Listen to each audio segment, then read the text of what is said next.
los videos de las clases pasadas? ¿Intentaron entrar? Yo sí estuve viendo y súper bien, no hay ningún problema. Perfecto. Entonces, lo que vamos a hacer es que, para que no se me olvide, voy apenas se termina la clase y se descarga el video y todo eso, entonces en la nochecita, cuando le subo el material a mediación virtual, también le subo el link de la grabación y se los mando ahí por correo para que lo tengan a mano, sobre todo por la gente tal vez que llega un poquito tarde porque está llegando del trabajo o ahora me comentó alguien que se le acaba de acabar la luz, entonces en casos así como esporádicos para que no se atrasen tanto entre la clase y lo que es ver la grabación. Ok, habíamos quedado la semana pasada en los tipos de muestreo. Entonces, hoy vamos a ver los tipos de muestreo que son no probabilísticos. En los tipos de muestreo no probabilísticos, la diferencia es que no estamos utilizando fórmulas ni obtenemos valores de probabilidad de selección ni nada. De hecho, cuando se utiliza un muestreo no probabilístico, hay algo que se llama sesgo de selección, que es un error que estamos cometiendo al seleccionar los individuos, pero no lo podemos medir porque no lo conocemos. Entonces, el primer muestreo no probabilístico que vamos a ver se llama de conveniencia. Este se llama de conveniencia porque se dice que se selecciona o se entrevista o se toman los sujetos en el momento en el que yo estoy haciendo el estudio, convenientemente, ¿verdad? Muchos estudios de conveniencia se aplican sobre todo en clínicas. Tal vez yo estoy haciendo un análisis, por ejemplo, sobre cierto medicamento o personas que están recibiendo tratamiento, qué sé yo, contra el cáncer o control de presión o control de azúcar. Entonces, obviamente son personas con un perfil muy, muy específico y que apenas yo las tenga cerca, las voy a recabar la información de ellos. Entonces, ahí es donde se utiliza un muestreo de conveniencia. Dice que la desventaja de este tipo de método es que la muestra puede ser poco precisa para estimar el valor de la población que se desea estudiar. Entonces, por ejemplo, si yo quiero conocer, okay, vamos a ver aquí, ver, si yo quiero conocer, por ejemplo, la efectividad de un medicamento contra el cáncer, no sé, gástrico, ¿verdad? Pero me voy solo a un hospital específico en un momento específico de la semana o del mes, no hay garantía de que esos sujetos a los cuales yo voy a entrevistar representen a todas las personas que están sufriendo esa enfermedad o que están recibiendo ese medicamento. Entonces, eso es una desventaja que tiene.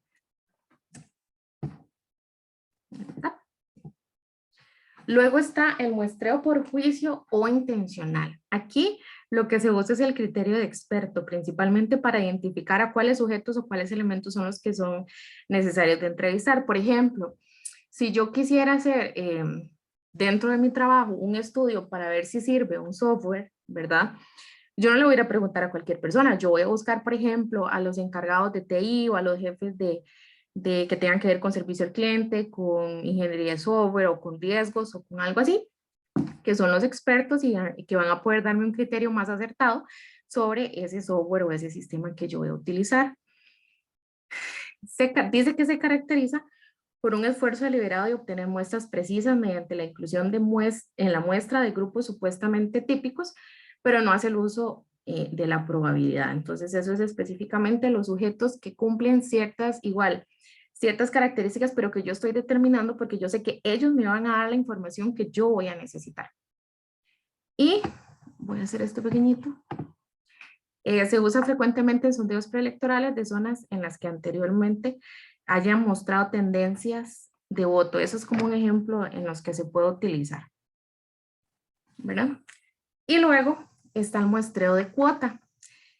Este es un esfuerzo para asegurar que la distribución de los elementos de la muestra es igual a los que contiene la población. Entonces, por ejemplo, en el de conveniencia, yo tomo los que están en el momento del análisis. En los de juicio, yo digo, ellos que están ahí van a darme la información que necesito, pero en el de cuota yo les tengo que decir, bueno, vamos a hacer un estudio, pero entonces, qué sé yo, Pedrito, necesito que usted me entreviste 10 mujeres y que esas 10 mujeres tengan entre, no sé, 20 y 35 años. Y por allá voy a mandar a María, entonces le digo, María, necesito que usted vaya y me haga entrevistas y que busque 10 sujetos, 10 hombres y que los hombres tengan entre 20 y 35 años. Si no es esa persona, no quiero que me hagan la entrevista, aunque la persona esté disponible y aunque tengamos, bueno, no tengamos certeza, sino que aunque esa persona pueda darnos la información que estamos buscando, no se puede entrevistar porque no cumple parte de la cuota. Y este muestreo no probabilístico lo que busca es reflejar dentro de lo posible la población, de acuerdo a ciertas características. Vamos a ver, es un caso particular de muestreo de juicio y es un método útil cuando se siente que la muestra obtenida por conveniencia no hará un balance de los elementos en la población. Ok. Ay, ahí eso me quedó expuesto de primero. Entonces ahora yo les pregunto a ustedes, después de todos los tipos de muestreo que hemos visto, que eran cinco probabilísticos, en donde se podía utilizar diferentes métodos de selección, ¿verdad? Había, qué sé yo, características diferentes, por ejemplo, si inicio aleatoriamente, si necesito un marco muestral, si conozco de antemano la probabilidad de selección de los sujetos, y este que es no probabilístico. Entonces, ¿cómo saber cuál es el tipo de muestreo correcto? ¿Cómo saber cuál es el tamaño de muestra que nos van a dar resultados óptimos? ¿Ustedes creen que hay algún tipo de muestreo que es mejor que el otro?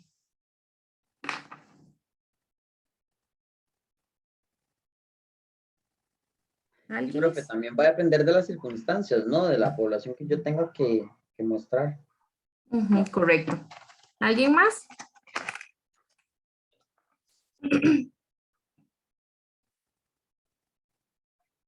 ¿Alguien más? Ok, no hay un muestreo definido como correcto, como decía el compañero. Y depende del estudio que se quiera hacer. Si yo quiero hacer un sondeo general, qué sé yo, sobre un jabón, ¿verdad? Entonces, en ese caso, yo podría hacer un muestreo aleatorio. Pero si yo voy a hacer un estudio sobre preferencias de zapatos deportivos, por ejemplo, pues entonces tengo que preguntarle a individuos, por ejemplo, que hagan ejercicio o que hagan maratones o que corran o algo así, alguien que pueda darme una respuesta más cercana a lo que yo estoy buscando, ¿verdad? Entonces, efectivamente, eso va a depender, el tipo de muestra va a depender de lo que yo quiera estudiar, de los intereses de la investigación y el tamaño de muestra también va a depender de la variabilidad que tenga, del nivel de confianza que yo quiera y también va a depender, no sé si recuerdan, de si conozco o no conozco el tamaño de la población. Entonces son un montón de factores que uno puede analizar.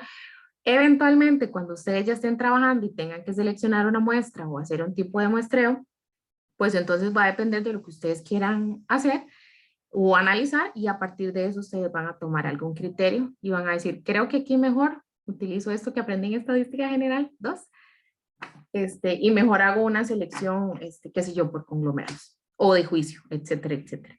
Y van a tener un argumento fuerte para respaldar por qué fue que utilizaron ese tipo de muestreo.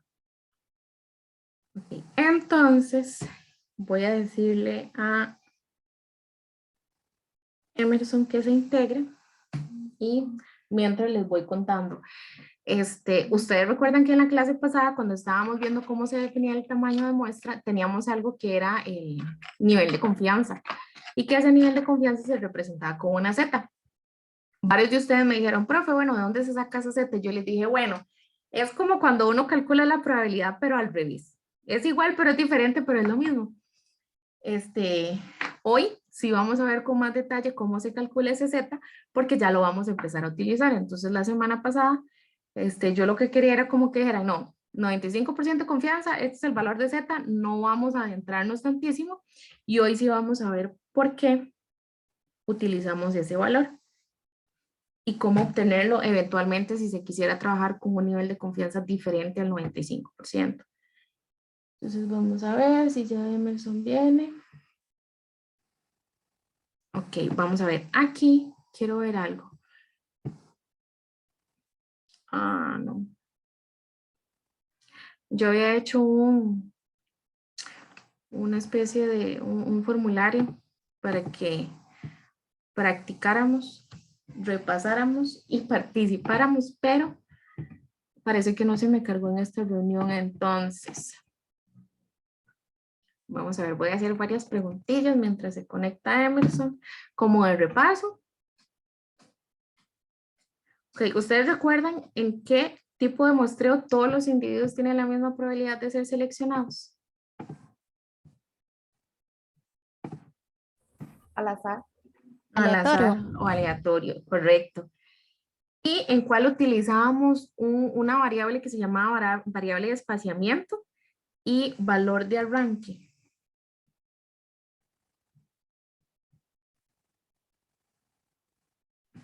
¿Alguien recuerda? ¿Era la estratificada?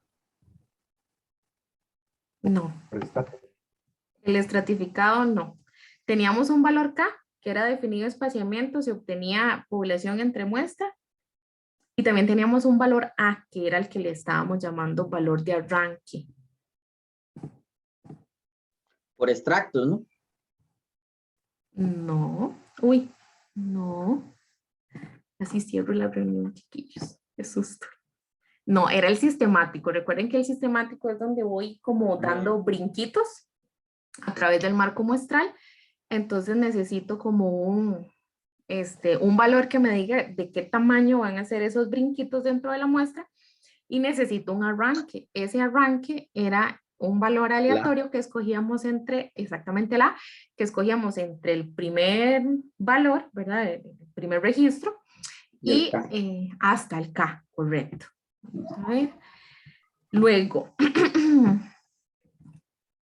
ok, ustedes recuerdan, les dejé tarea, ¿cómo era? Ay, ya se me olvidó. A conciencia, tarea a conciencia, lo que era una distribución en el muestreo estratificado. Entonces teníamos el muestreo estratificado proporcional y el que era a fijación óptima. Entonces, el que tenía fijación óptima era diferente del proporcional, perdón. ¿Alguien se acuerda por qué era que se le llamaba de fijación óptima?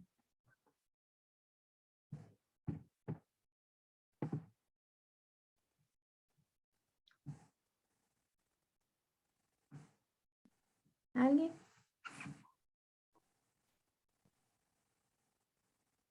¿Alguien? No, profe. Profe, era algo sobre la variabilidad, ¿verdad? Me parece. Exacto. El muestreo proporcional, con afijación proporcional, perdón, el muestreo estratificado con afijación proporcional era simplemente calcular cuánto peso representaba la cantidad de elementos de cada estrato respecto al total. Pero en el que tenía afijación óptima, consideraba la variancia dentro de La los estratos. variabilidad. Sí, sí. Exactamente. Dentro de cada estrato. Entonces, si teníamos un estrato que era muy homogéneo, seleccionábamos una muestra pequeñita.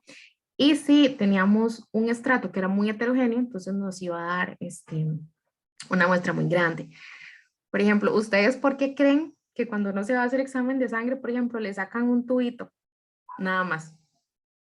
Porque después de tantas horas no de reposo, pero de estar sin comer, la sangre es muy homogénea en todo el cuerpo. Entonces, basta una muestrita pequeña, ¿verdad? Para hacer el análisis correspondiente. Entonces, era como una información ahí, un dato adicional. Ok. Bueno, vamos a ver, había un tipo de muestreo en donde los grupos eran principalmente desagregaciones territoriales. Entonces, si yo tenía escuelas, eso ya iba a ser mi grupo. ¿Cómo se llama ese tipo de muestreo?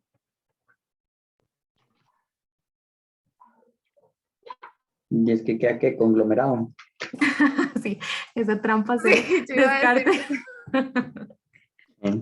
Pero sí, está bien.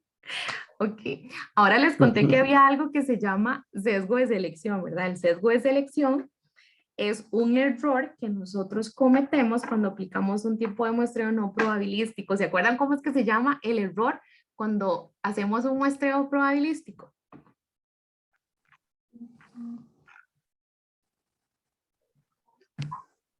En los error de muestreo, profe. Un error de muestreo. ¿Y recuerdan cómo se calcula? A ver. Hubiera sido más divertido con un cuestionario, ¿verdad? Pero es que no se me cargó.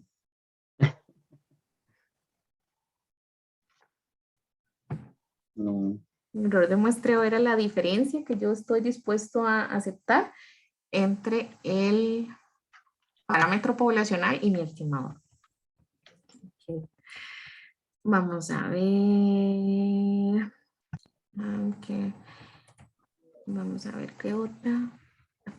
Ok, cuando yo estoy trabajando con muestreo en etapas, en cada una de las etapas tengo que replicar el mismo tipo de muestreo. ¿Eso es cierto o es falso?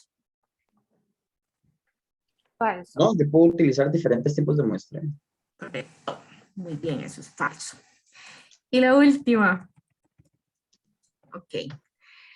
Denme 2 ejemplos de tipos de muestreo donde necesito sí o sí el marco muestral o el listado de todas mis unidades de manera preliminar antes de hacer la selección de los sujetos.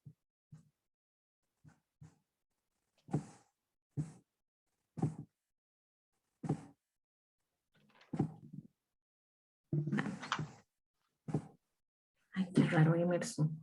Okay. Dos tipos de muestreo donde yo necesito de manera inicial el marco muestral o el listado de todos mis sujetos. Y en el sistemático, Sistemático y profe, yo diría que el aleatorio, pero no sé. sí, exacto, El en esos aleatorio. dos. Muy bien, en esos dos. Ay, justo viene Emerson. Vamos a ver, entonces. Vamos a ver.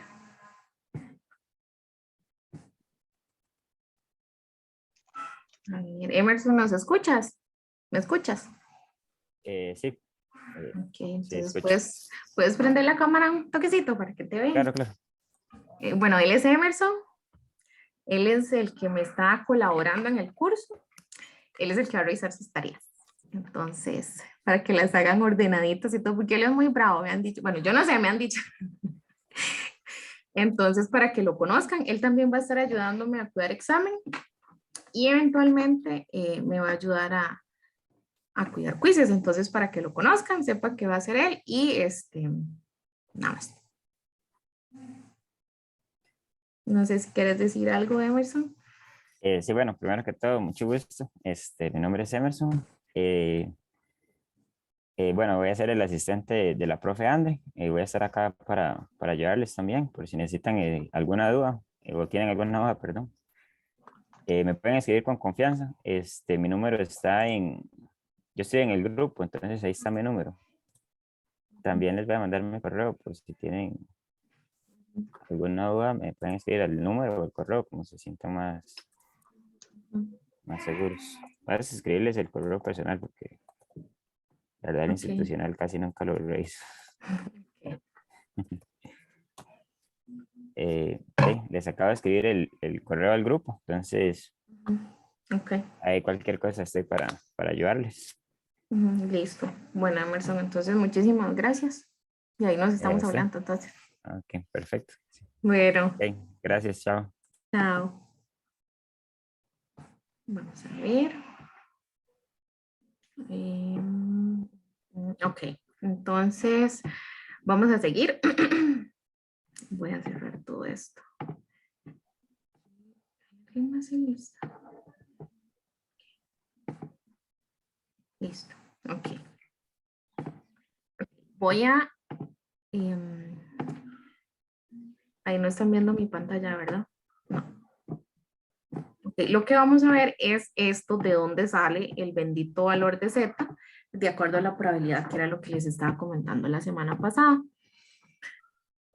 Entonces, tal cual, cuando nosotros tenemos una probabilidad y queremos averiguar qué valor, bueno, tenemos un valor, perdón, y queremos ver la probabilidad de que se cumpla ese valor, nosotros podemos tener una probabilidad y buscar un valor.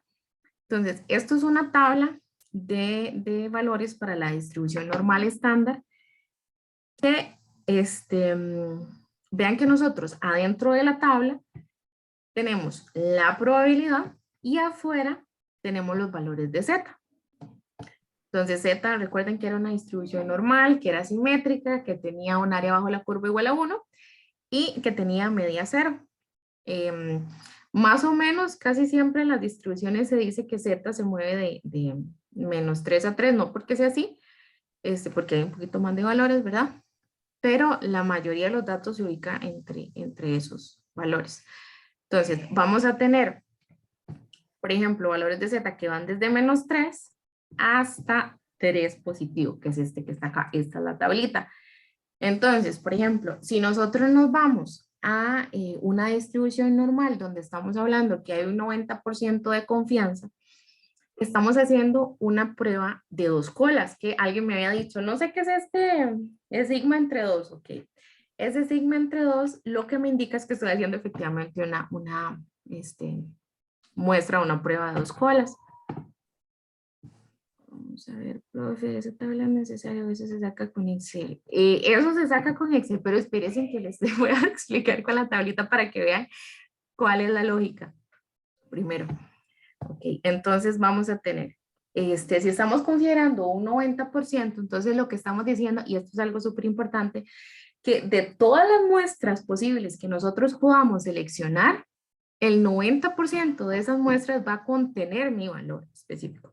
Cuando vamos a hablar de intervalos de confianza, entonces, el 90% de los datos se va a ubicar acá en el centro, en la pancita de la distribución normal.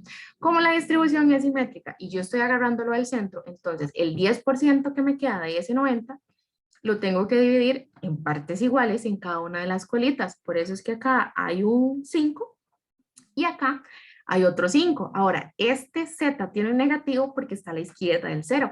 Y este Z es positivo porque está a la derecha del 0. ¿Verdad? Vamos a ver. Ok. Y aquí está, bueno, en prosa lo que les estaba contando, como la distribución normal es simétrica y en el centro de la campana están el 90% de los datos, entonces vamos a dividir en partes iguales el porcentaje restante, 10%.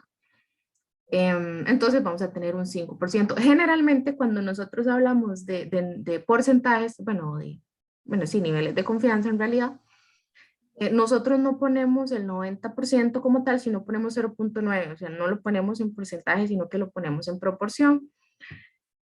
Y acá 5% sería 0.05, ¿verdad? Ahora, y esto es algo súper importante que estaba también en el video de la profe Eugenia y fue algo que habíamos comentado en las primeras clases, que nosotros empezamos a hacer una lectura de izquierda a derecha. Entonces, por ejemplo, aquí yo voy a decir, ok, de mi valor Z, en realidad el que estoy buscando es este Z sub 0. Entonces, ¿cuál es la probabilidad de que mi Z sea menor a este valor que estoy buscando? Bueno, esa probabilidad es de 0.05. Y acá es de 0.95. ¿Por qué? ¿Alguien intuye? Porque yo estoy poniendo estos valores acá. 0.05 y 0.95.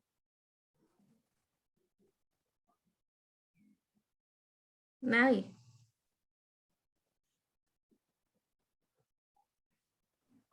Porque acá, si yo empiezo a moverme de izquierda a derecha, aquí mi acumulado va a ser 0.05. Y si yo sigo acumulando, aquí tengo Z sigma sobre 2 hay 95. Exactamente. Entonces tengo este cachito que está blanco, que es un 0.05, y toda la pancita que está celeste, que es 0.95, porque lo estoy sumando, ¿verdad? Ok, entonces, si yo quiero buscar cuál es este valor de Z, yo buscaría el valor de Z tal que la probabilidad es 0.05. Entonces me vengo acá a la tabla y dentro busco las probabilidades. Entonces vean que acá está 0.0505 y 0.0495. Entonces dentro de la tabla no hay específicamente un valor que me diga 0.05. Entonces, ¿qué es lo que hacemos? Agarramos un valor intermedio de esos dos, una especie de promedio, por decirlo así. Entonces, cuando empezamos a armar el valor de Z, vamos a decir que es menos 1.6 y los siguientes decimales van a ser 4, 5. ¿Okay? Igualmente, Cuando vamos a buscar el valor Z tal que la probabilidad de que un Z sea menor, sea igual a 0,95, nos vamos al lado derecho de la tabla, ¿verdad? Porque tenemos valores positivos y negativos. Y nos pasa exactamente lo mismo. Entonces no tenemos aquí específicamente un valor de probabilidad que nos dé 0,95. Entonces hacemos como, sacamos el promedio. Igual, seleccionamos el valor de Z 1.6 y los siguientes decimales serían 45. Entonces quedaría 1.645. Vean que tienen que ser los mismos valores, ¿verdad? Positivos y negativos porque la distribución normal es simétrica. De aquí es de donde salen los valores de Z cuando yo estoy considerando un 90% de confianza. ¿Okay? Lo mismo pasa con el 95% de confianza. Entonces, estamos trabajando una distribución de 2 colas, ¿verdad? Es una prueba de 2 colas, porque como queremos estimar un valor, entonces pues lo buscamos entre todos los posibles que están acá. ¿Okay?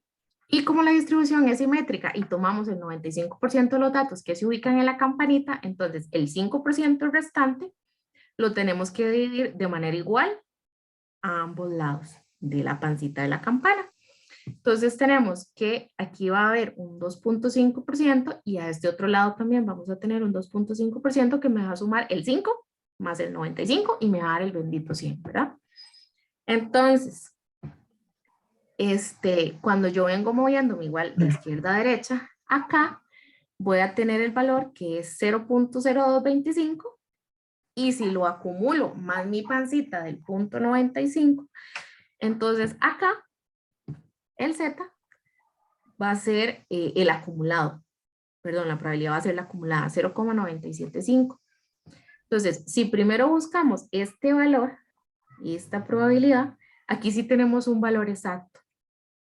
Entonces, cuando armamos el valor de Z, ay, se me movió, el valor de Z, ay, sí, no le puse flecha, perdón, vamos a tener menos 1.96. De aquí era donde yo les decía, no, vamos a decir que es 0.96 y ya está, ¿verdad?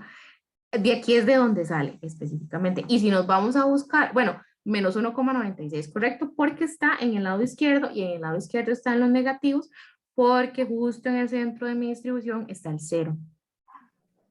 Si nos vamos al siguiente valor, que es el acumulado, ¿verdad? La probabilidad de 0,975. La buscamos, tenemos un dato específico que tiene esa probabilidad. Entonces buscamos cómo armar nuestro Z, es 1.96. Entonces los valores son menos 1.96 y 1.96 respectivamente. ¿Ok? Y lo mismo pasa con el 99%. Generalmente, cuando uno habla de niveles de confianza, tanto para seleccionar muestras como para hacer intervalos de confianza o pruebas de hipótesis, que es lo siguiente que vamos a ver, generalmente se utilizan esos 3. Eventualmente por ahí alguien dice, no, dame un 80 o un 85% en el nivel de confianza, pero generalmente se usa 90, 95, 99, principalmente el de 95%. Ok. Entonces igual acá, ¿verdad? Tenemos la pancita que incorpora el 99% de los datos. Lo que nos queda es un 1% que lo vamos a ir en partes iguales, es decir, un 0.5% a cada uno de los lados. Si le quitamos el porcentaje nos da 0,005. Y si hacemos el acumulado, acá tenemos un 0,005 y si lo acumulamos con el 99 nos da 0,995. Si lo buscamos en la tabla, acá vamos a ver, este es el valor negativo. Entonces tenemos aquí, vean que no tengo específicamente, igual que en el caso del 90%, algo que me dé 0,005 exacto. Me da 0,0051 y 0,0049. Entonces, ¿qué hacemos? Un promedio. Armamos el Z con un menos 2.5 y los siguientes decimales serían un 57.5, porque aquí estoy promediando estos dos, o lo que está en el medio es un 75, por decirlo así, ¿verdad? Y lo mismo hacemos con este otro valor, que es 0,995. lo buscamos, no hay un valor de probabilidad dentro de la tabla que sea exacto, entonces promediamos. El primer componente del Z sería 2.5 y los que siguen serían el promedio de estos dos, que es 75. Así es como se saca. Ok, entonces, ¿está más clarito en relación con la semana pasada? Sí, ¿verdad? Poquitito. Sí, profe. Ok. Sí, profe, más claro. Es que la semana pasada no quería entrar en esto porque nos íbamos a desviar del tamaño de la muestra. Y en Excel, por supuesto que les iba a enseñar cómo se usa en Excel, ¿verdad? Usamos esto que se llama dist norm.stand. Entonces es la distribución normal estándar inversa. Y acá nos pide la probabilidad. Vean que la probabilidad es como el acumulado que teníamos acá. Tienen que ser estos valores. Los incorporamos dentro de la fórmula y ya nos dan los valores de Z. Y eso sería. Ok. Y bueno, aquí como información adicional, cuando veamos un poco más intervalos de confianza, a veces en la teoría, bueno, o en los problemas o en la vida real, o en los casos, le dicen a uno, quiero un intervalo de confianza, pero con una desviación estándar, nada más. Entonces, bueno, una desviación estándar incorpora el 68% de los datos, dos desviaciones estándar, el 95%. Recuerden que el Z era 1.96.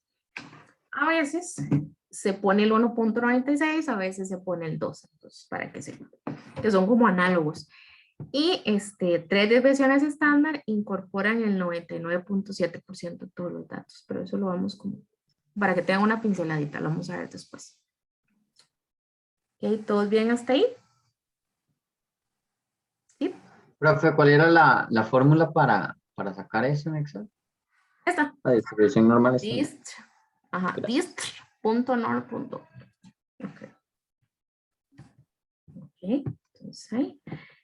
Y vamos con estimación puntual. Aquí es donde se pone divertido porque vamos a usar un montón Excel. Entonces,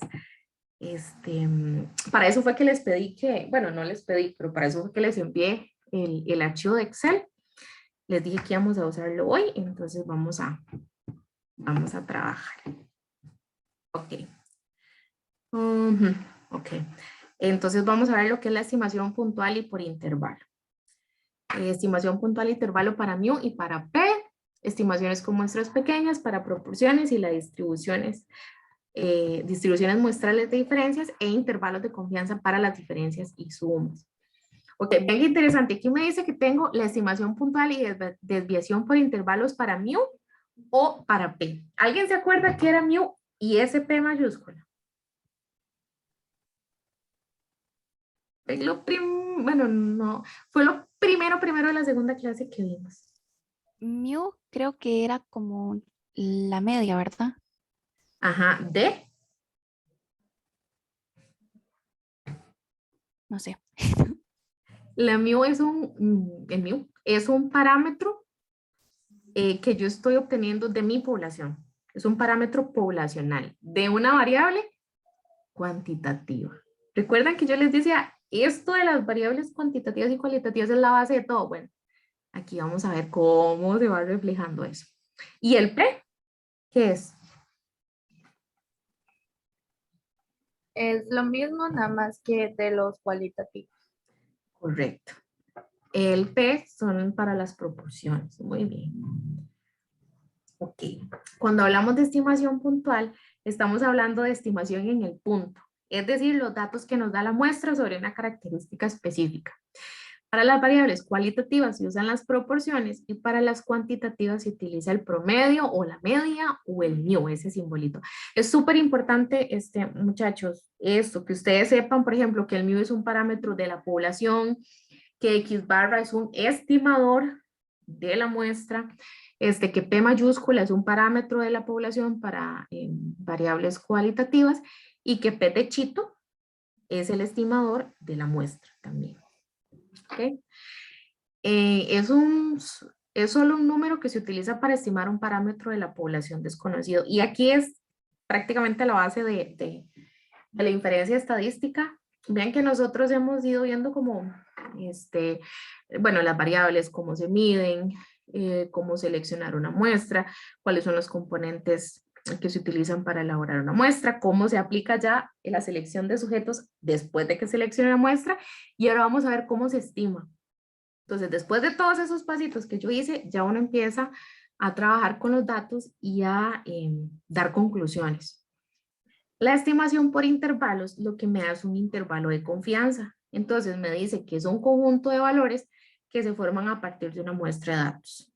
De forma de que exista la posibilidad, que es súper importante, que dentro de ese conjunto de intervalo esté el parámetro poblacional con una probabilidad específica, que es mi nivel de confianza. Entonces, ¿qué es lo que yo espero? Bueno, que a partir de la muestra que yo tengo y el análisis que estoy haciendo, efectivamente el parámetro que me interesa estudiar a nivel poblacional, pero que lo estoy estudiando a través de una muestra porque no tengo los recursos, etcétera, sea lo más cercano al parámetro poblacional, ¿verdad? Para que mis conclusiones pues sean útiles.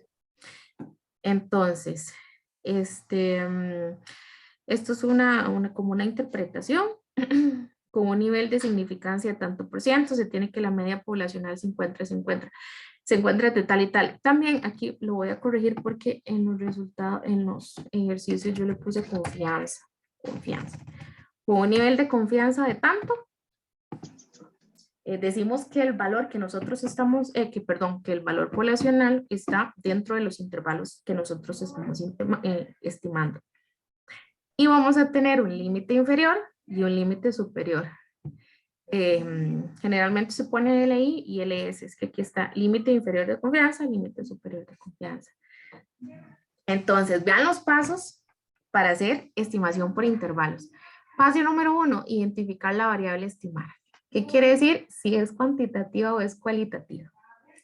Si es una población finita o infinita, ¿verdad? Habíamos visto que había, bueno, no, principalmente cuando uno estima el tamaño de la muestra, que había poblaciones infinitas, por ejemplo, cuando los elementos se destruyen o son producidos en cadena, ¿verdad? Entonces es una población infinita porque no se conoce, sino que está en continua producción. También necesitamos saber si la variancia poblacional, ojo, la variancia poblacional, si la conocemos o no, y el tamaño de la muestra. Entonces, esas son las 4 cosas que necesitamos. Y a partir de aquí también, una recomendación es que si pueden, que yo siempre tengo acá como un cuadernito, si pueden, vayan anotando, por ejemplo, todas esas cosillas, háganse como forritos. Y ahora que vamos a empezar a ver fórmulas, para que logren identificar cuál fórmula usar en qué situación. Ok, aquí tenemos la estimación puntual para μ, ¿verdad? Entonces, dice que se desea estimar la edad de los estudiantes matriculados en la Universidad de Costa Rica en el primer semestre del 2020. Que la población aproximadamente es de 43,000 casos, pero que no se pueden obtener los datos poblacionales, por lo que se hizo una selección, se seleccionaron 19 estudiantes de manera aleatoria y se obtuvieron los siguientes resultados. Entonces, nos están diciendo, hago una estimación puntual de la edad. Y la edad es una variable cuantitativa, ¿verdad? Entonces, como es una estimación puntual de μ, tan simple como que yo sume las edades, ¿verdad? Y la divida entre el total de casos que tengo. Entonces acá estamos sumando 19 más 19 más 19 más 25, chaca, chaca, chaca, chaca, hasta 21, 19, y lo divido entre 19, que es la cantidad, es mi muestra, es la cantidad de sujetos a los cuales yo les pregunté la edad. Entonces acá nos da que la estimación de la edad a partir de la muestra es 20,58. Y algo aquí súper importante, la interpretación, ¿verdad? Al final, ¿qué es ese dato? Bueno, en promedio, algo importante aquí también, no se vale, chicos, como que se diga, el promedio es 28. Bueno, sí, pero ¿el promedio de qué? Ok, el promedio de la edad de los estudiantes que se matricularon en la Universidad de Costa Rica en el primer semestre del 2020. Que eso es el 20,58. Que sea súper claro que cualquier persona que haga consulta de ese dato entienda qué es, y ustedes lo van a ver ya en el trabajo o a medida que vayan avanzando en la carrera. O sea, uno necesita explicar a qué corresponde cada uno de esos datos para que sea claro, para que no se malinterprete la información, para que se tomen decisiones de manera correcta, etc. Y aquí, perdón, y aquí está la fórmula en Excel. Entonces, tan simple como poner promedio de tal número a tal número y chan chan. Se puede hacer a pie con la función suma y después dividirla entre el total, pero ya está promedio está ahí. ¿Ok? Y luego la estimación puntual para P. En este caso tenemos que se desea estimar la proporción de estudiantes universitarios, ojo, que comen remolacha en el primer semestre del 2020. La población es de aproximadamente 43,000 estudiantes. Sin embargo, no se pueden obtener los datos poblacionales, por lo que se hizo una entrevista a 20 estudiantes, se seleccionan de manera aleatoria y se obtienen los resultados. Vean que acá yo tengo las respuestas de si comen o no remolacha. Sí, no, no, no, sí, no, no, no, ¿verdad? Ahora, a diferencia de la edad que yo tenía aquí, que yo sumaba edades, aquí lo que estoy haciendo es contando casos, ¿verdad? Que cumplen mi condición. Como yo quiero saber quiénes comen, cuántos comen remolacha, entonces voy a contar los sí, ¿verdad? En este caso, bueno, aquí yo hice una tablita de resumen. Los que dicen que sí consumen remolacha son 12 y los que dicen que no son 8 de un total de 20. Entonces, ¿qué hacemos? Calculamos la proporción de esta manera. Contamos los casos que cumplen la característica de interés y lo dividimos entre el total, que sería 12 entre 20, 6. Entonces, ay, súper importante la interpretación. Un 0,6 de los, bueno, una proporción del 0,6 de los estudiantes universitarios del primer semestre del 2020 comen remolacha. Aquí se podría multiplicar por 100, como lo habían preguntado uno de ustedes en las primeras clases, para la interpretación. Bueno, el 60% de los estudiantes comen remolacha, ¿no? Y en Excel hay una función que se llama contar puntos sí. Si ustedes ponen solo contar, creo que cuenta todos los casos de todas las celdas que hay. Entonces hay que condicionarlo con el punto sí. Uno lo que hace es definir el conjunto de los datos y luego la característica de interés, pero ya. Ok. Y por supuesto que vamos a verlo en Excel. Entonces, este ejemplito estaba en la hoja del Excel que se llama tabla dinámica que les pasé. Y si quieren, vean aquí primero y después lo replicamos todos, ¿ok? Entonces, por ejemplo, aquí yo tengo una base de datos, tengo 19 estudiantes. Yo siempre, eso es otra cosa, yo siempre le pongo una especie de ID a las bases de datos, entonces como para verificar que tengan mis 19 datos acá. Esta es la edad de cada uno de los individuos. Ahora, vean que Excel, para los que medio manejan Excel, que no se preocupen, no se estresen, aquí vamos todos bien, todos juntos. Excel da información adicional. Aquí me dice, por ejemplo, que la suma de todas las edades es 391, que tengo 19 casos y de una vez me calcula el promedio, que es 20,57. Ahora, cuando nosotros estamos trabajando, pues vamos a necesitar posiblemente un cuadrito de resumen donde nos diga cuál es el promedio y no estarnos fijando aquí en la parte de abajo. Entonces, lo que hacemos es utilizar esta fórmula. Voy a hacerlo un poquito más grande.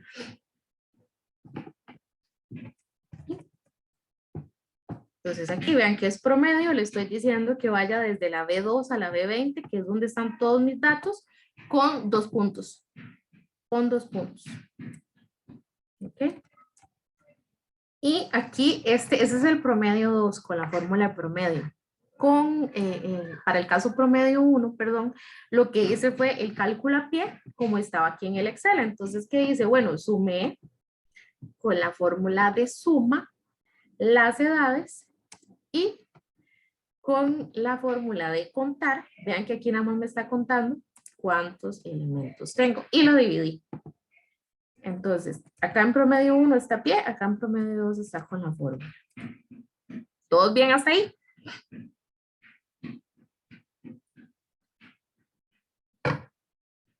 ¿Sí? Sí, o alguien se me quedó atrás. Sí, profe. Y acá, la semana pasada les pregunté algo como de tablas dinámicas. Entonces, bueno, este curso no es para aprender a usar Excel, pero como un plus, estoy enseñándoles cómo se calcula esto en Excel y todas esas formulitas para que las apliquen y no hagan todo a pie, ¿verdad? Que les sirva en realidad es aprender todo esto en el curso.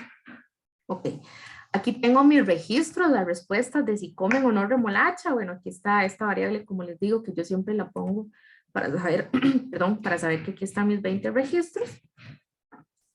Y acá puedo utilizar esa fórmula que les comentaba, que es contar puntos y entonces le digo, dentro de esta base de datos, vea que cuando uno especifica la base de datos, se utiliza 2 puntos de la celda donde inicia a la celda que termina el conjunto de datos que yo quiero revisar.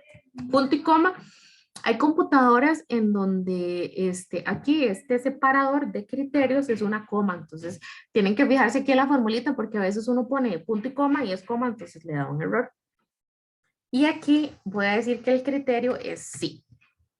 Aquí, vamos a ver si me da bien, ok.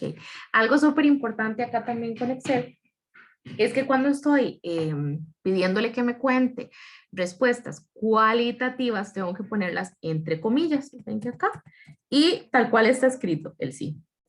Ahora, vean por ejemplo, que si yo a este último sí le pongo una tilde, él ya no me lo va a contar, porque en mi criterio yo le estoy diciendo que es un sí sin tilde, ¿verdad? Entonces eso también es muy importante cuando uno tenga, cuando estén trabajando con bases de datos, verifiquen que las categorías de respuesta estén escritas igual.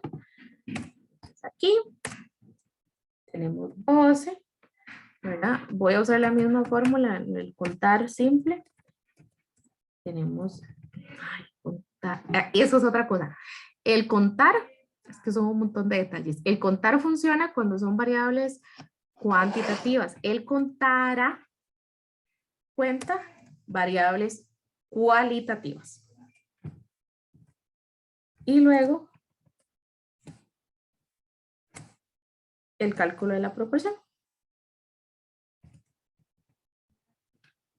Listo. Ahí todos bien. ¿Sí entendieron qué fue lo que hice?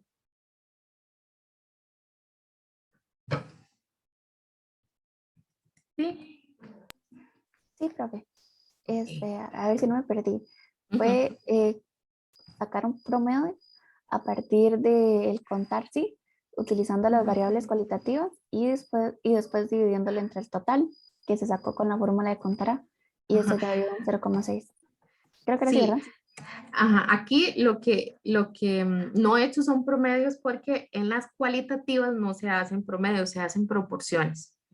Porque no puedo sumar, solo puedo contar. A ver, alguien me escribe aquí. Entonces aquí lo que estoy haciendo en realidad es contando.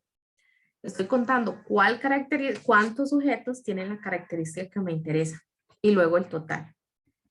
Estoy aplicando justo esta formulita de acá, solo que en Excel con funciones. O sea, alguien me escribió en el chat, el problema es encontrar la fórmula en inglés. En promedio creo que es muy simple, nada más. Y en contar la verdad. Ay, count, ok, creo que es así. Y por ahí va, algo así. Es igual. Literalmente es traducir la palabra. Entonces eso debería de, ajá, el if, el condicionante, algo así debería ser. Para los que tienen eso en inglés, entonces les queda de tarea hacer la traducción. ¿Ok?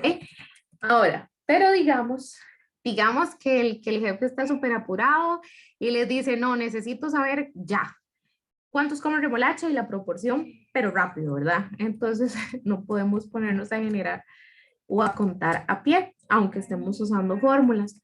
ojalá sean más variables y el jefe quiere verlas todas, entonces vamos a usar algo que se llaman tablas dinámicas. Las tablas dinámicas lo que me hacen es, a grandes rasgos, como cuadros de resumen a partir de una base de datos. Entonces, algo súper importante es que en mi base, que va a ser la base, valga la redundancia, para hacer una tabla dinámica, todas las columnas tienen que tener nombre, no puede haber celdas combinadas y ya, básicamente es eso, columnas con nombre sin celdas combinadas. Entonces, ¿qué es lo que hacemos? Marcamos la base de datos, que en este caso esta es mi base de datos. Me vengo acá, le doy insertar, le doy tabla dinámica. Él me marca de manera automática mi conjunto de datos, entonces nada más verifico que sí, que me esté seleccionando todo. Y le digo que, vean acá, que me pregunta Excel, perdón, más bien que dónde quiere que me coloque la tabla dinámica. Entonces yo le puedo decir que una hoja nueva o una hoja de cálculo existente. Si ustedes le dan una hoja nueva, obviamente va a ser aquí una hojita nueva, ven que acá se llama hoja 1. Y si no, entonces le digo insertar tabla dinámica y quiero que me la ponga en una hojita. A veces uno necesita tener el conjunto de datos y las tablas a mano o cerquita de la misma hoja. Entonces aquí yo le voy a decir que me la ubique aquí, le doy a aceptar y me genera esta tabla dinámica, ¿verdad? Entonces, lo que voy a hacer es incluir mi variable, ¿sí o no? Y le voy a decir que me lo cuente. Algo importante aquí es que Excel identifica que mis categorías para esta variable son sí y no dentro de la base de datos. Entonces, él automáticamente me dice que me está contando el come remolacha, ¿verdad? Tenemos que tener cuidado en algún caso, que nuestra variable cualitativa tenga números, como aquello que yo les decía de la presión, los grados de la presión. Entonces, perdón, era como de la grasa algo. Si yo tengo, qué sé yo, bajo, medio o alto, pero ese bajo, medio o alto están en números y no en palabras, Excel me los va a contar aquí. Entonces tienen que tener cuidado con eso. Y aquí yo lo que hago es dividir. En este caso, vean, voy a poner el número, el nombre de la celda porque no me gusta cuando aparece esto. Entonces, porque aquí fija los valores y después cuando uno jala los datos puede dar algo raro. Entonces, aquí lo que voy a hacer es agarrar el J9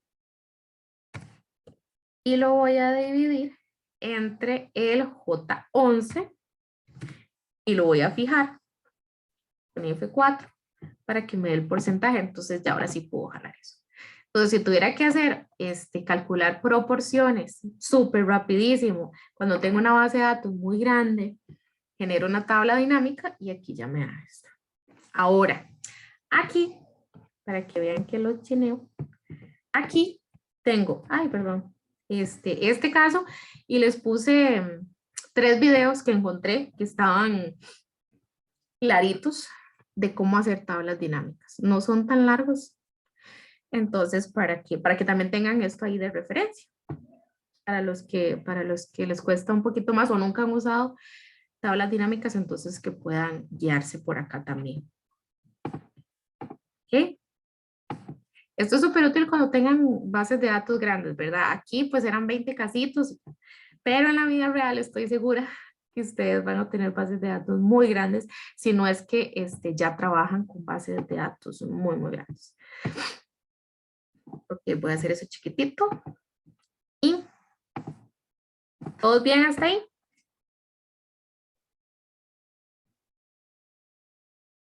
¿Todos bien? ¿Sí? Okay. Sí, Bueno, profe. gracias. Ok, ya nosotros habíamos visto algo del teorema del límite central, al igual que lo de la T-Student, pero quiero hacer como un repasito. Entonces, con lo del teorema del límite central, tenemos una población que tiene una media mu y una variancia sigma cuadrado, una muestra que va a tener, que va a estar representada por un X barra y una distribución que se aproxima a la distribución normal con media mu y con variancia sigma cuadrado entre 2. Entonces aquí es muy importante. Si la población que nosotros estamos muestreando, tiene una distribución normal, entonces mi estimador, mi X barra, va a tener también una distribución normal con media mu y con variancia sigma cuadrado entre n, ¿verdad? Súper importante. Y si la población que yo estoy muestreando no tiene una distribución normal, pero tiene una muestra grande, que nuestra muestra grande va a ser el valor de 30, entonces decimos que ese valor que muestreamos y que calculamos también va a tener una distribución normal con media mu y con sigma cuadrado entre n. Aquí voy a poner esto bonito porque no me gusta cómo se ve así. Ok, perfecto. Ok, eso es lo que da el teorema del límite central. El teorema del límite central también dice que a medida que nuestra muestra aumenta, la distribución de los datos se aproxima más a una distribución normal. Y luego teníamos la distribución t-student que cumple las mismas características de la distribución normal y de la distribución z, en donde tenemos que su media es 0, que es simétrica respecto a su media. Se utiliza para estimar a una población que está normalmente distribuida, pero tiene una muestra pequeña. Vean que es el complemento de lo que nos decía el teorema del límite central, que son para muestras menores que 30. Vamos a tener un componente nuevo que le vamos a llamar grados de libertad, que es el número de observaciones menos 1. En este caso es 1. Le llamamos restricciones impuestas. Es 1 porque estaríamos estimando la media. Perdón, para calcular la desviación estándar. Entonces es una restricción porque estamos haciendo el cálculo de un estimador. Aquí tenemos que la desviación estándar es desconocida. Es una distribución más achatada que la normal, entonces es más gordita, más planita. Tiene colas más altas, ¿verdad? Entonces es como si agarráramos la normal y le pusiéramos la mano encima de la pancita, entonces queda menos alta y más gordita en todo sentido. Y la distribución T se aproxima a una distribución normal a medida que aumenta. Y el valor T, ¿verdad? Antes teníamos un valor Z, tenemos un valor T que va a ser, que se va a calcular de esta manera. Ok, algo acá súper importante era que no existe una distribución, vamos a ver, sí, no existe una distribución, sino una familia de distribuciones T. ¿Por qué? Porque cada una de los valores de T va a depender de los grados de libertad que tenga. Entonces acá tenemos todas las distribuciones de T, tienen media 0 y sus desviaciones estándar difieren de acuerdo al tamaño. Entonces va a existir una distribución T para cada tamaño de muestra de 20 y otro para el 22 y otro para 5 y para 3, etcétera, etcétera. Ok, y la desviación estándar de una distribución T con 5 observaciones es mayor que el caso de una distribución con 20 observaciones. ¿Por qué creen ustedes que si yo tengo, ¿por qué creen ustedes que la desviación estándar va a ser mayor cuando los datos son menos?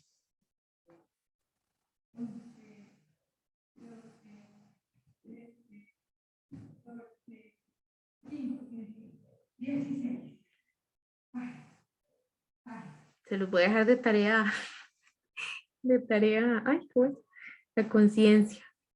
¿Por qué creen ustedes que la desviación estándar va a ser mayor si solo tengo 5 a diferencia de si tengo 20?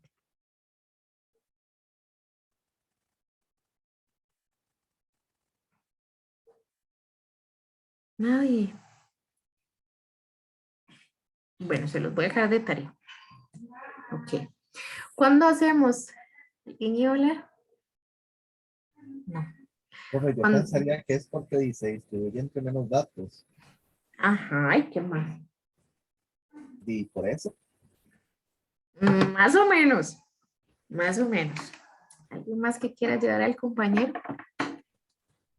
y es que dice usted que por cuál es, Ujú. Porque tenemos una desviación estándar mayor. si hay menos datos. Ajá. Y supongo porque cada dato también incluye mucho más. Supongo. Más o menos. Eso es porque con solo 5 datos la información es muy heterogénea. a medida que vamos teniendo más datos y se va acercando más de la normal, no es que los datos se van haciendo como más homogéneos, sino como que se van estabilizando y las diferencias ya no son tan marcadas a como cuando yo tengo solo 5, ¿verdad? Así lo mismo que dije, pero con otras palabras. Es lo mismo, pero es diferente, ¿verdad? Ok. Y aquí, el valor de Z es similar a como a como buscamos el valor T, perdón, es similar a cómo calculamos el valor Z. Nosotros, bueno, yo les estaba contando que hay algo que se llama nivel de confianza y el nivel de confianza era 1 menos alfa. Pues resulta que ese alfa es el que está aquí arriba y ese alfa más los grados de libertad, que es el tamaño de muestra menos 1, son los que me van a dar el valor de Z. Eso ya lo vamos a ver más adelantito. Ok. Esto era como un repaso. ¿Verdad? Ahora, si vamos a hacer estimación por intervalos para mu, ¿qué era lo que necesitábamos identificar? Voy a volverme aquí. Identificar primero si es una variable, bueno, si voy a estimar un mu o una p mayúscula, si la población es finita o infinita, la variancia y el tamaño de muestra. Entonces, ahí. Entonces, por ejemplo, tenemos que preguntarnos, ¿conocemos la variancia? ¿Conocemos el tamaño de la población? Y a partir de eso vamos a usar una fórmula. Entonces, esta fórmula, ojalá puedan, no sé, imprimirla o escribirla por ahí en bonito o algo así, porque vean que acá nos dice, bueno, si tienen una población finita, y vamos a suponer que los muestreos que estamos aplicando son al azar, sin reemplazo, es algo súper importante. Entonces, por ejemplo, si yo conozco mi población, es decir, mi población es finita y conozco la variancia, entonces voy a usar esta fórmula. Esto que está acá, no me acuerdo si les había contado, pero raíz de n, que es la cantidad de elementos de la población, menos el n minúscula, que son los elementos de la muestra, entre n mayúscula menos 1, se llama factor de corrección por finitud. Entonces, cuando vamos a hacer una estimación, conocemos el tamaño de la población, tenemos que hacer una corrección por finitud, que es con esto que está acá. Ok.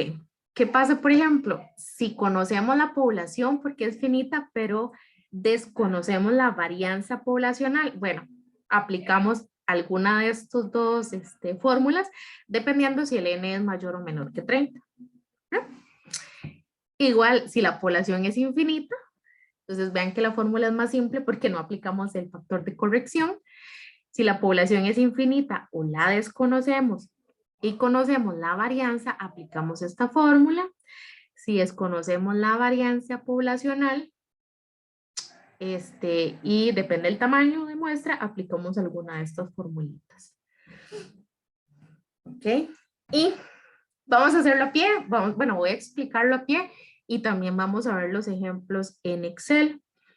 En Excel, Excel de una vez, vean que acá es para hacer intervalos. Entonces, acá lo que estoy haciendo es sumándole al promedio algo, ¿verdad? Que es lo que ese es mi componente de intervalo, por decirlo así. Entonces, yo a partir del promedio, perdón, me muevo hacia abajo y hacia arriba porque acá estoy restando y sumando, ¿verdad? Entonces, en esta fórmula de Excel que se llama intervalo.confianza.norm, me va a dar el intervalo, que es este pedacito, después del más y después del menos. Vean que si yo tengo que aplicar el factor de corrección, tengo que multiplicarlo aparte, porque esta fórmula solo me da este pedacito, el z multiplicado entre este error exacto. Y el intervalo confianza.t lo utilizo cuando mis muestras son menores a 30, ¿verdad? Básicamente. Entonces aquí, vean que hay que tener muchísimo cuidado, que era algo que comentaba uno de ustedes, que tenemos que tener muy claro. Esta es la estimación por intervalos para mu. Entonces tenemos que tener claro si estamos estimando mu o si estamos estimando p. Si conocemos la población, el tamaño de la muestra y si conocemos o no la variancia poblacional. Entonces, dependiendo de todo eso, son los datos que vamos a incluir dentro de estas fórmulas. Igual pueden hacerlo a pie también para verificar que les está dando bien o que le están calculando bien. Ay, esperen para... Ay, aquí me salió mal. Bueno, voy a dejar de compartir un segundo porque no quiero que se me enreden aquí. Ahí voy.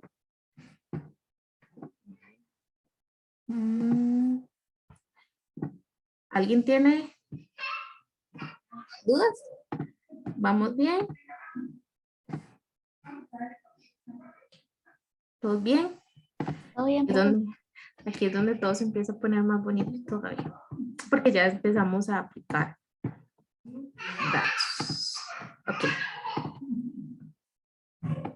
Vamos a ver. Ok. El ejemplo número 1 dice que vamos a hacer un intervalo para mu con variancia conocida y una n finita. ¿Ok? Dice que a partir de una muestra aleatoria de tamaño 49 se obtuvo la edad promedio de 20,6 años. ¿Ven? Es el mismo ejemplo que habíamos visto antes. Para estudiantes matriculados en la Universidad de Costa Rica en el primer semestre del 2020. Para una población de 43,000 estudiantes.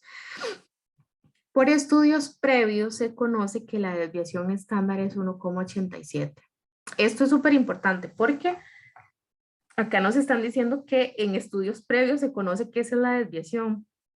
En algunos casos nos dice que la desviación estándar de la muestra dio tanto. Entonces hay que aprender a diferenciar eso. Y nos dice que con un 95% de confianza indique qué valores se encuentran, entre qué valores se encuentra el valor poblacional. Entonces aquí vamos a lo que yo les había dicho hace unos días. En estos problemas lo que vamos a hacer es una especie de planteamiento para resolver el problema.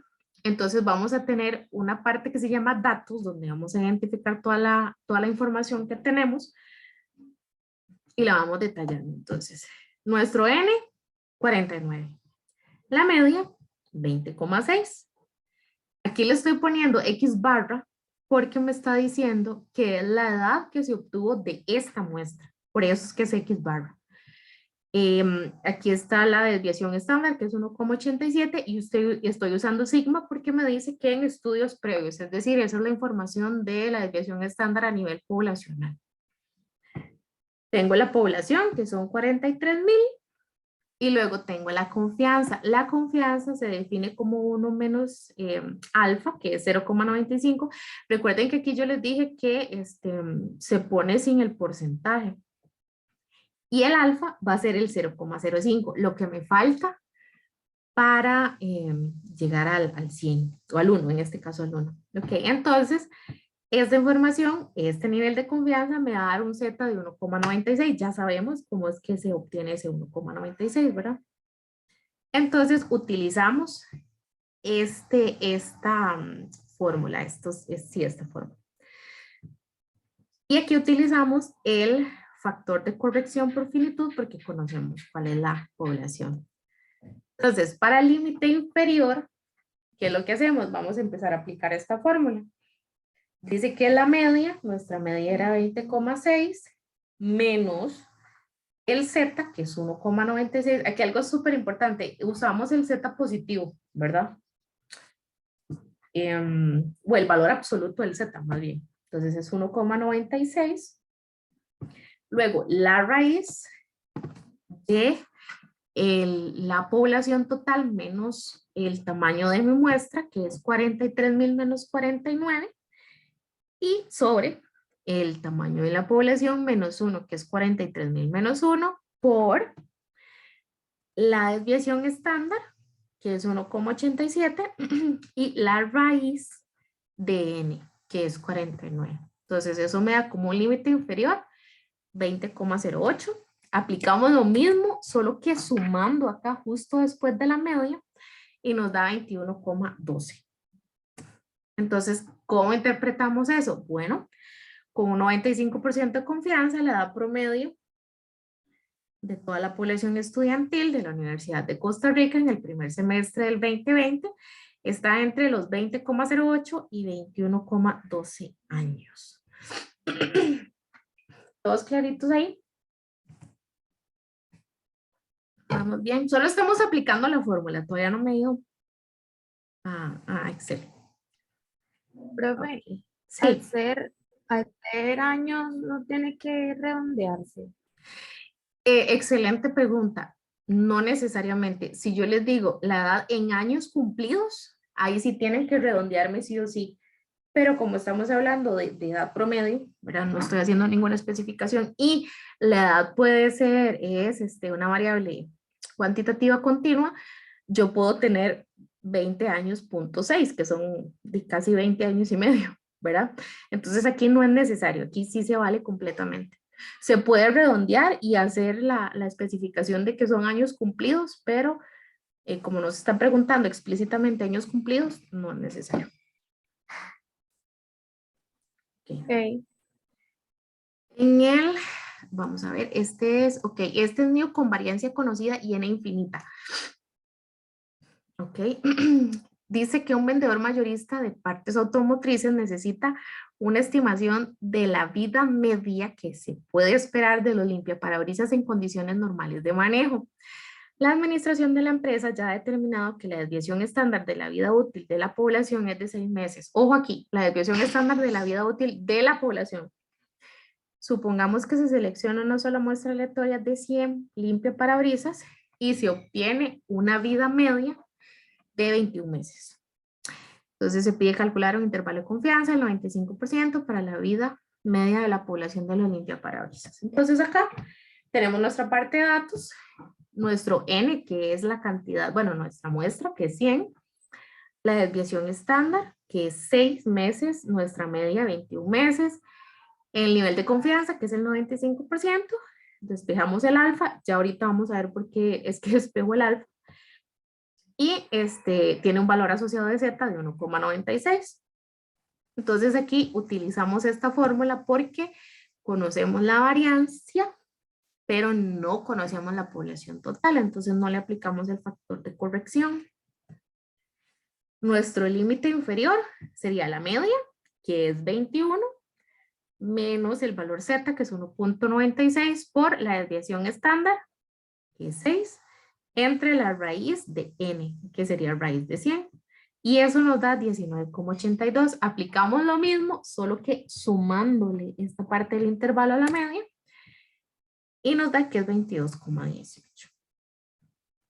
Entonces se tiene que con un 95% de confianza, la vida útil media de limpiaparabrisas se encuentra entre 19,82 y 22,18 meses.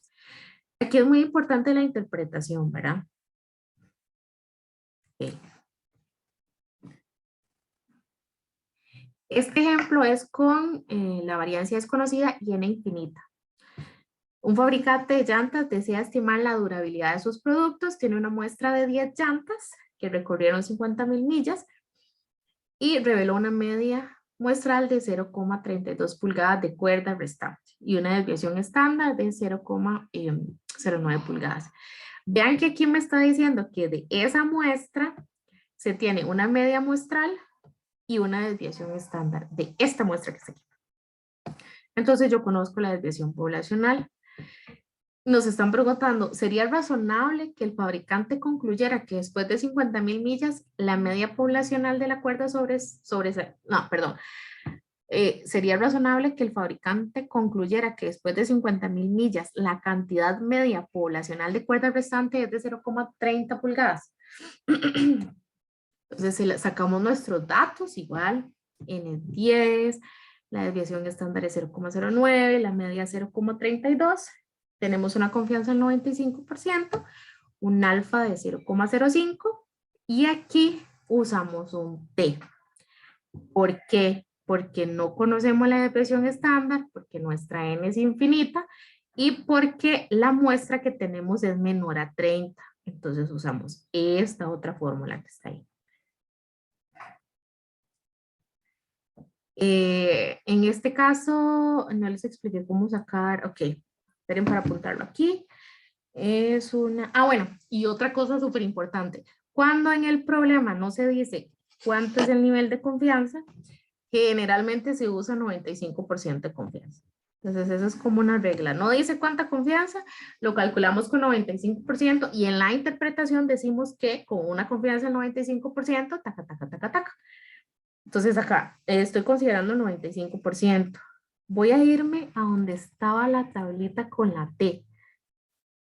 Vamos a ver, 95%, ok. Acá, perdón. Bueno, tenemos un 95%, entonces el alfa es de 5%, que al quitarle el porcentaje sería 0,05, ¿verdad? Y ahí teníamos una muestra de 10. Entonces los grados de libertad era la muestra menos 1, 9. Vean que acá una confianza del 95% con 9 grados de libertad me da un valor de 2,2622. Este es el que yo estoy utilizando aquí. De aquí es de donde sale ese 2,2622. Entonces aplicamos la fórmula, la media, que es 0,32, menos el valor t, por la desviación estándar de la muestra entre la raíz de mi n, me da que es 0,256. Y hacemos lo mismo, solo que sumándole a la media el valor de este intervalo y me da que es 0,384. Entonces se puede afirmar con un 95% de confianza que el intervalo tal y tal contiene el valor de la media poblacional de las pulgadas de cuerda restante. Entonces nos estaban preguntando que si es razonable pensar que la media poblacional es de este valor. Entonces vean que como este valor está contenido o puede estar contenido dentro del intervalo que acabamos de calcular con un 95% de confianza, entonces sí es razonable que después de 50,000 millas la cantidad media poblacional de cuerda restante sea tanto. Eso es súper importante. ¿Qué puede pasar? Que yo seleccione una muestra y me dé que la media es mayor, porque hay un 5% que yo no estoy controlando, por decirlo así. Entonces, es algo súper importante. De todas las muestras posibles, el 95% de esas muestras, cuando yo calcule el intervalo, ese intervalo va a contener el valor poblacional. Va a haber un 5% de las muestras que me den cosas mucho más bajas o mucho más altas o un valor que no tenga, que no esté cercano al valor poblacional, pero es por eso, porque estoy dejando un 5% ahí fuera de mi nivel de confianza. Ok, entonces vean. Pues, si el nivel de confianza es más alto, ese intervalo es más pequeño, o eso no tiene nada que ver. Es un poquito más, es más grande, porque voy a salirme de acá, vamos a ver si se ve, taca, taca, taca, está. Es que ve que acá, por ejemplo, el nivel de confianza aquí me abarca el 90%, pero cuando yo abarco el 95% me está abarcando más datos, igual con el 99%. Entonces eso va a hacer que mi intervalo de confianza sea más grande, porque está abarcando más datos. ¿Ves? Ah, ok. Entonces, bueno, este es el ejemplo 3. Voy a salirme de aquí y me voy para el Excel. Ah, bueno, no, porque ustedes tienen resuelto hasta el 4, ¿verdad? ¿Alguien se puede fijar ahí? En el Excel, ¿hasta qué ejercicio se los mandé resuelto? Sí, profe, hasta el 4. Ok, no, entonces veamos Hasta el 4. 4. Perfecto, no, veamos el 4 entonces. Ok, este 4 es, bueno, ya lo habíamos hecho, uno parecido. Conocemos la variancia y n es infinita. Entonces, por estudios previos se sabe que la edad promedio de los adultos mayores en los centros de cuidado tiene una desviación estándar de 5 años. En San José se entrevistaron de forma aleatoria 20 adultos mayores en septiembre del 2019 y se determinó que la edad promedio era de 80 años de esa muestra, ¿verdad? Calcule e interprete un intervalo de confianza con un 90% para la edad promedio poblacional de los adultos mayores de todos los centros de cuidado en San José en septiembre.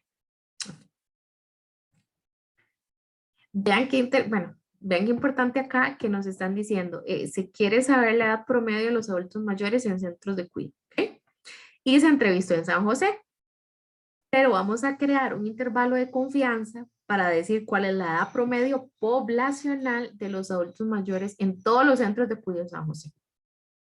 Ok, entonces sacamos los datos, tenemos una muestra de 20, una desviación estándar de 5, una media de 80, una confianza del 90, eso me da un alfa, es 1 menos alfa, entonces alfa es 10, y este está malo.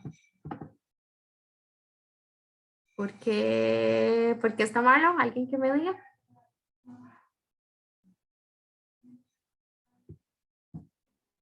Que no conocemos la población. El lunes también es periodo también de No. kinder. Este Z. ¿Saben qué voy a hacer? Voy a cambiarlo aquí. Voy a hacer trampa. Es que aquí me está diciendo que la confianza es del 90%, pero el valor Z que yo usé y estimé es con un Z, con una confianza del 95%. Entonces voy a cambiarlo aquí, porque si no tendría que cambiar todos los cálculos. Entonces, eso es. Bueno, aquí. Por eso es que tampoco, bueno, yo he intentado pasarle las presentaciones antes de la clase, pero es que ya siempre me pasa algo ahí. Entonces, para evitar esos errorcillos, mejor les mando la presentación o la subo en mediación virtual después de que lo vemos. Entonces, Profe, sí. perdón. Profe, el ejercicio que mandó en Excel sí está con el 90. Espérate para ver, entonces. Porque sí. Entonces lo corrijo ahí. 3.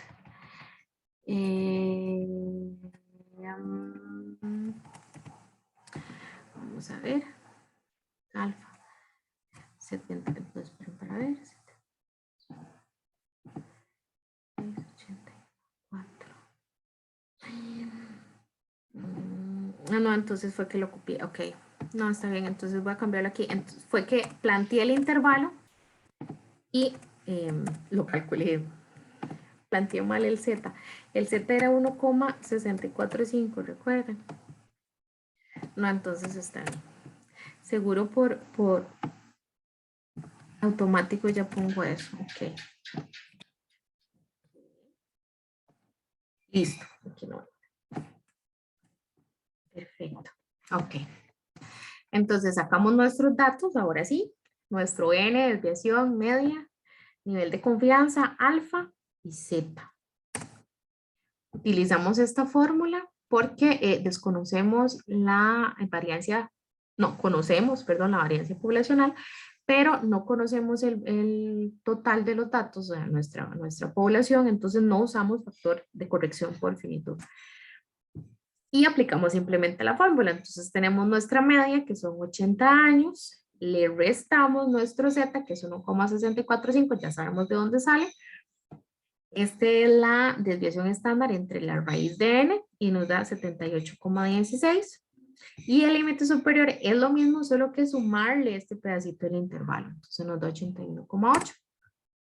Y tenemos que con un 90% de confianza se puede afirmar que la edad promedio poblacional de los adultos mayores de todos los centros de cuidado de San José están entre 78,16 y 81,4 en septiembre del 2019. Esto es súper importante, que la información indique a qué corresponde específicamente esa muestra, ¿verdad? Bueno, sobre todo acá porque nos la están dando en el problema, pero que hagamos referencia al lugar y a cuándo y a qué sea, cuál es la variable y todo. Ok, aquí hay un par de problemas más, pero me voy a ir al Excel. Ok, entonces vean, aquí están los problemitas. Aquí lo que estoy haciendo es igual extrayendo los datos. Entonces, para el primer problema, perdón, teníamos nuestra N49. Aquí yo le estoy poniendo X barra para saber qué es la media muestral. Entonces, en lugar del simbolito le estoy poniendo X barra. Acá estoy diciendo que esta es mi desviación, pero le estoy poniendo desviación sigma porque es mi desviación poblacional, ¿verdad? Porque no le estoy poniendo el símbolo, sino el nombre como tal. Tenemos el N, la confianza, el alfa y el Z. Entonces vean que acá lo que estoy usando son, bueno, la fórmula para sacar el Z.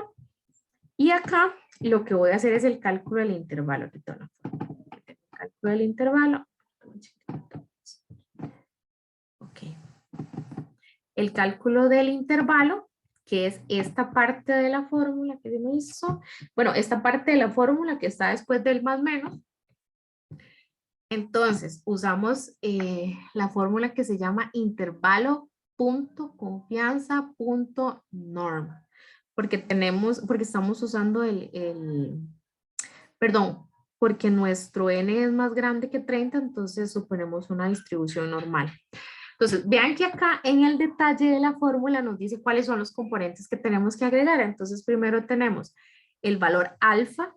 Por eso es que acá estábamos despejando alfa, porque nuestra confianza es 1 menos alfa. Entonces, lo que me queda, pues es el alfa, ¿verdad?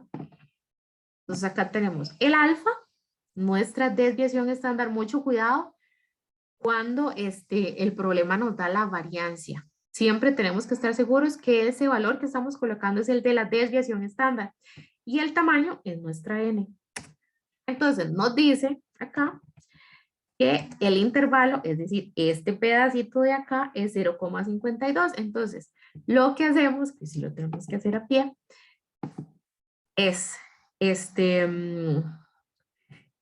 tomar nuestra media y restarle ese valor del intervalo. Ahora, acá habíamos hecho algo que se llama corrección por factor de corrección por finitud.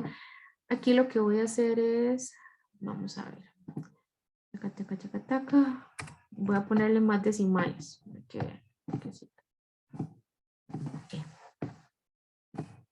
Entonces aquí la corrección por finitud es prácticamente 1, ¿verdad?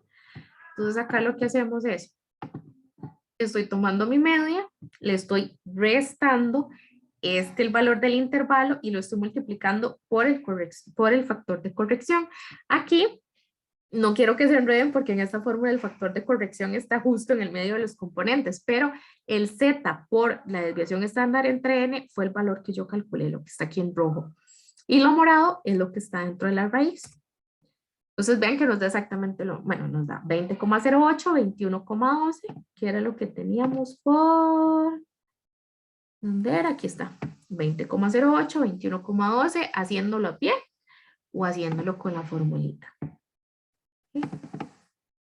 El ejemplo número 2, no tiene el factor de corrección. Igual tenemos nuestros componentes, el X barra, que es el valor de la media muestral.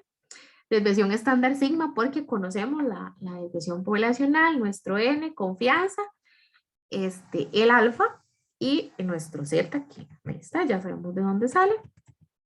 Entonces en el cálculo del intervalo, lo que hacemos es colocar, vamos a ver, el alfa, la desviación estándar y el n, y nos da que este es el intervalo. Entonces, ya para crear el intervalo inferior, lo que hacemos es tomar la media y restarle ese pedacito. Bueno, es que yo le estoy poniendo intervalo, pero ese pedazo se le resta. Y en el intervalo superior lo que hacemos es que se lo sumamos. Entonces ahí ya nos da el valor del intervalo de confianza, que es 19,82 con 22,18. Ok. Y creo que por aquí había un valor de T. En el caso, creo que en el Excel de ustedes venía con color naranja, ¿verdad?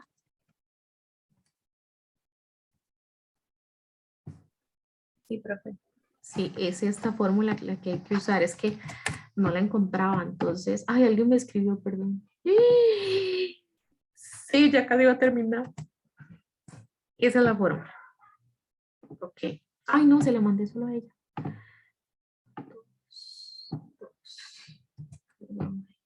Ahora sí. A todos. Ok, entonces acá igual extraemos la información, el X barra, la desviación, el N, confianza, alfa, que ya sabemos de dónde sale, y el valor de T. En el valor de T nos pide la probabilidad, que en este caso sería el alfa, que es como lo que estaba en la tablita, ¿verdad? Y nos da el valor del T. Y aquí lo único que hacemos es aplicar la fórmula. Entonces tenemos intervalo de confianza, el alfa, que es 0,05, la desviación estándar y el n.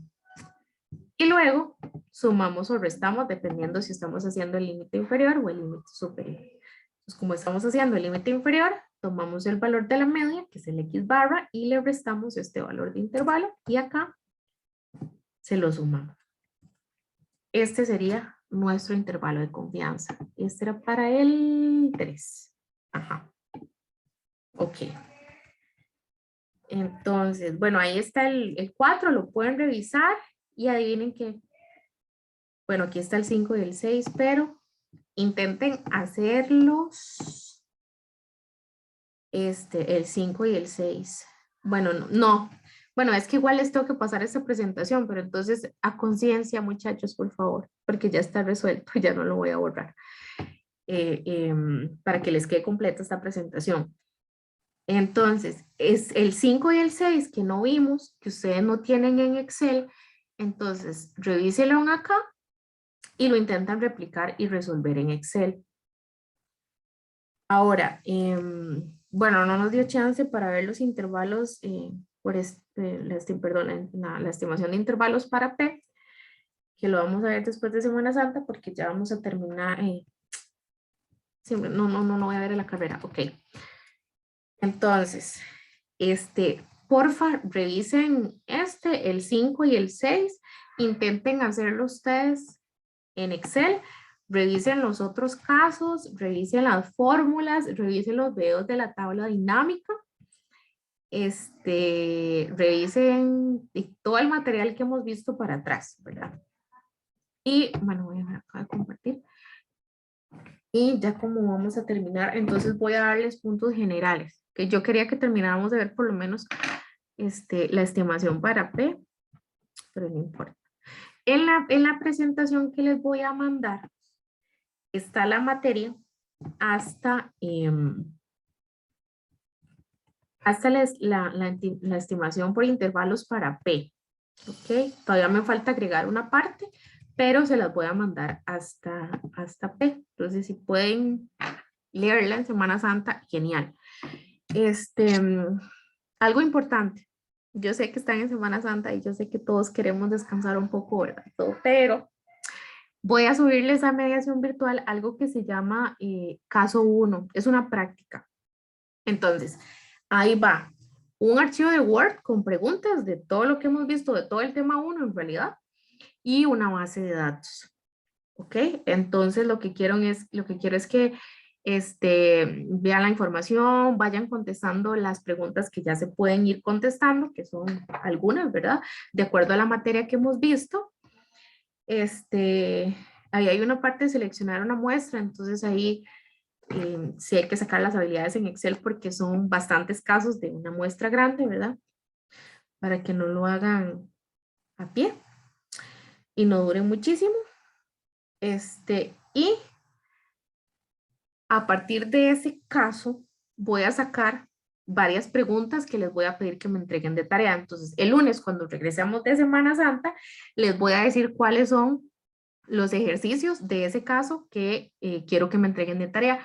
La tarea va a tener les voy a dar una semana, entonces se las asigno el lunes después de Semana Santa y tienen una semana después para entregármela. Y el jueves después de Semana Santa vamos a hacer el primer quiz. Lo vamos a hacer como a las 6:10, por ahí, de 6:10 a 6:40. Lo vamos a hacer por mediación virtual, entonces va a estar habilitado solo media hora. Y va a entrar la materia, puede entrar cualquier cosa, de lo que hemos visto hasta lo que vamos a ver el lunes. Entonces, para que se motiven más y estudien más de estadística. Sí. Esta semana tenemos clases por la Semana Santa. No. Semana Santa. Sería para la otra. Sería para la siguiente. Sí, digamos, hasta el lunes después de Semana Santa es que yo les dejaría la tarea. Vieras que semana 1 creo que son como 2 semanas después de Semana Santa, o sea, no están seguidas. Pero, y es que no tengo el cronograma acá. Esperen para fijarme, a ver. Voy a